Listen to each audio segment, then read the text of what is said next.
Guys, ito na naman si Manay. Ito, gagawa tayo guys ng merienda kasi yung isang araw parang gusto ko kumain ng ginatan. Ito guys, nagpapakulong muna ako ng tubig. At lalagyan ko lang siya guys ng gata. Pag kinulang to, dagdagan na lang natin. Lalagyan ko siya guys ng mais at yung ating sago. At ito lang yung guys yung nagawang ko ng yung glutinous ko, kakaunti na lang pala guys, kaya ito lang. Tsaka 2 gabi lang yan guys. Ayan. Medyo marami-rami yung ating sago. Dapat guys yung malalaki. Maliliit yung nandiyan kong sago. Ito nga yung ating ginawa na napalpak guys. Kaya ngayon, ito mag-start tayo ginata na may mais. Pala guys, habang naghugas ako kanina, pinaksim ko yung maliliit na tulingan. Tapos may yan guys. Tulo na yan guys oh. Nilagyan ko yan guys ng mantika. Alam namin yan mamayang hapunan. Tapos magigisa na, mag-aadobo na lang ako guys ng sitaw. Ayan. Ayan, mainit pa yan guys oh. Habang nakahiga ako dito sa upuan namin dito sa sala. Hindi kasi ako guys matulog. Meron pa akong labahin sa taas. Hindi pa ako tapos maglaba. Ay, tapos na pala guys, sasampay na lang ako yung isang sala. Nag-unat-unat muna ako dyan guys. Ano na alas 4 na ng hapon guys. So, sabi ko, isalang ko na itong ating ginatan mga guys. Para may merienda tayo ngayong hapon. Naubos na guys yung aking potato salad. Hindi ko na nabigyan si Nene. Sarap ng potato salad ko guys, hindi man nga yung kumpleto. Pero sabi ng bunso kong, sabi niya, mama, ba't walang keso? Sabi ko sa sunod, ang gagawin ko lang, talagang patatas lang, lagyan ko ng keso. Sarap ng potato salad guys. Pagkatapos ko dito guys, nagsasampay ako. Ano lang yan, konti na lang yung sasampay ko guys. Tapos, di na ako mag-ano guys ng kanin. Marami-rami pa yung kanin. Di na ako magsasalang ng kanin. Mag-ano na lang ako. Mag-aadobo ako ng isang taling kangkong. Kasi ito ang pang-mats natin sa adobong kangkong.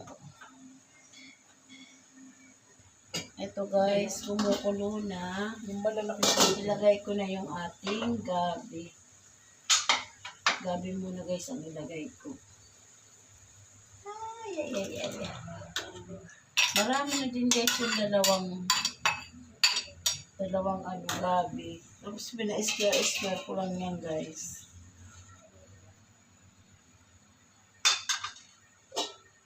Takpan na natin. Tapos tansya-tansyahin ko lang guys yung aking asukal paglagay.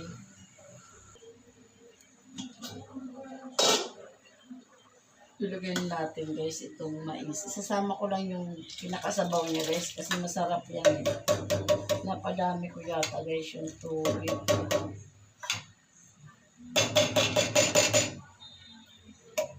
Tapos isang gata lang nilalagay dito. Tignan ko guys kung dadagdagan ko yung gata ko.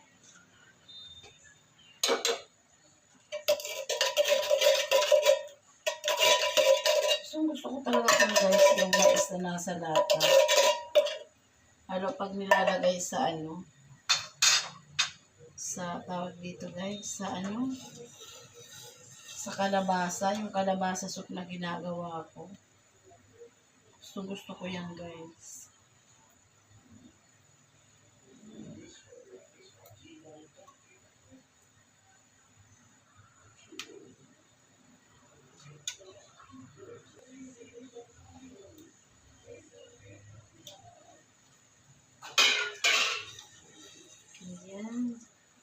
Madami na guys Tapos lagyan natin ng vanilla guys para medyo mabango yung ating ginatan. Tapos lagyan na natin ng asukal. Tansya lang guys yung ating asukal.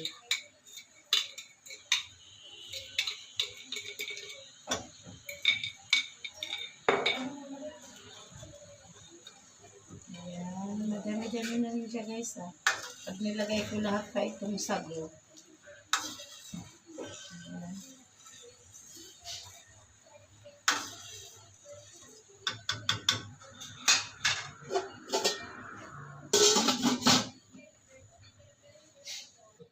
ito guys, ilagay na natin yung ating Coco Mama. Parang kulang to guys.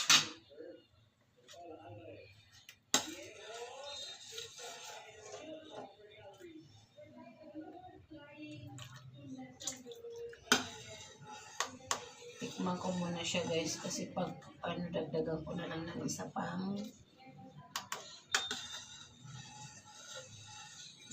ganito guys, isa pang pouch na gata. Ito guys, tingnan ko na kung okay na yung ating tawag dito, gabi.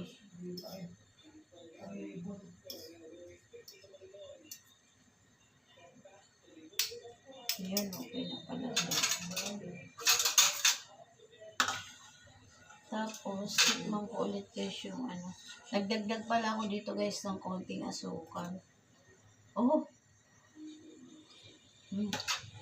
Nagdagan natin guys ng isa pang pouch na Coco Mama. Bali dalawa na to guys. Ayan. Bakit bali dalawa na yung ating nilagay na. Ayan guys, so dalawang Coco Mama.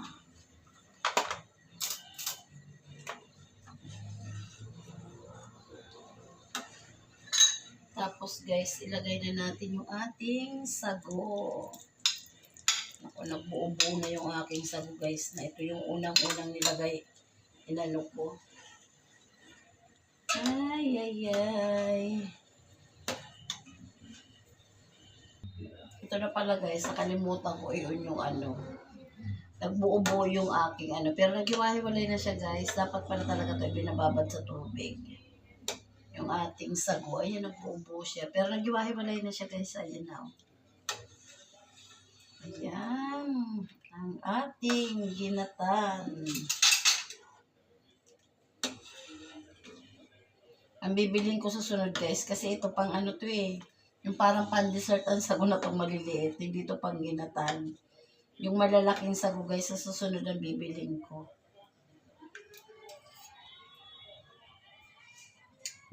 Harap. Para lumapot guys, lagyan natin itong konting cornstarch na tinunaw. Lagyan natin guys.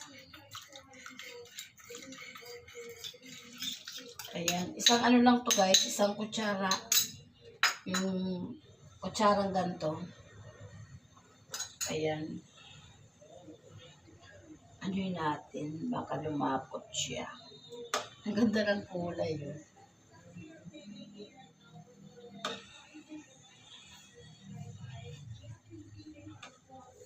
Kasi nung isang araw guys, gusto ko kumain ng ginata naman. Tapos yung glutinous ko pala dyan guys, parang gagaganito lang. Kaya kakaunti yung nagawang ko ng bilo-bilo. Ang meron ako dyan, glutinous rice. Hindi siya malagkit. Ito kasi guys, yung hinahaluan to ng mangga, yung ganito kaliliit na sago. Pero ako gusto ko yung ginatan guys, may sago talaga, yung malalaki. Yung maliliit itong sago kong nabili. Tinikman ko ulit guys, ang sarap kahit hindi siya kompleto guys. So, sarap ng ginatan ni Manay kahit hindi kompleto.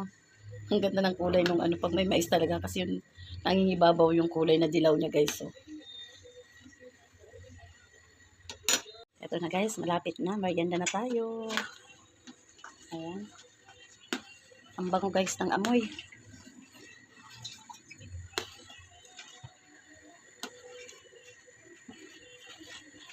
Guys, naglagay na ako sa aking plato. Ayan, merienda na tayo mga guys.